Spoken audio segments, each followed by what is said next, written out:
Welcome to the fabulous. How many times have we made promises only to break them?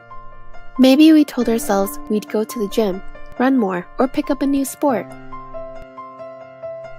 But more often than not, we let those promises slide, and this is not good for our self-esteem.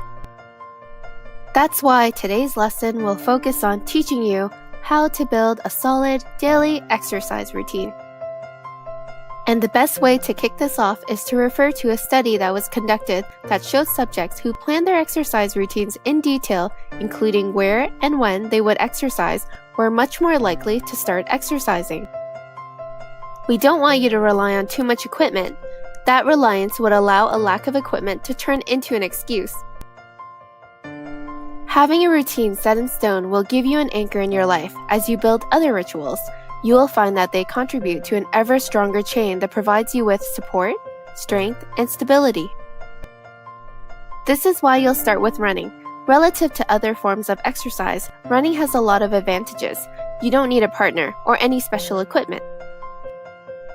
You don't have to go to the gym or a specific place, and you could even keep up the habit when you go on vacation.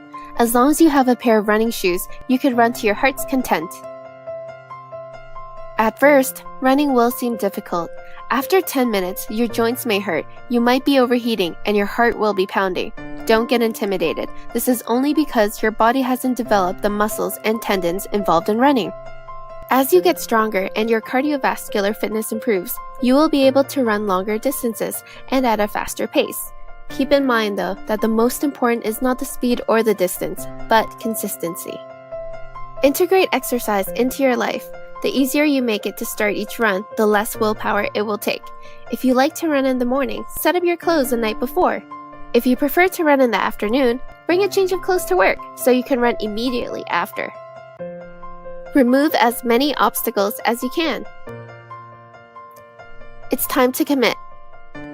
You can start by exercising 3 times this week. Pick a time that works best for you and stick to it.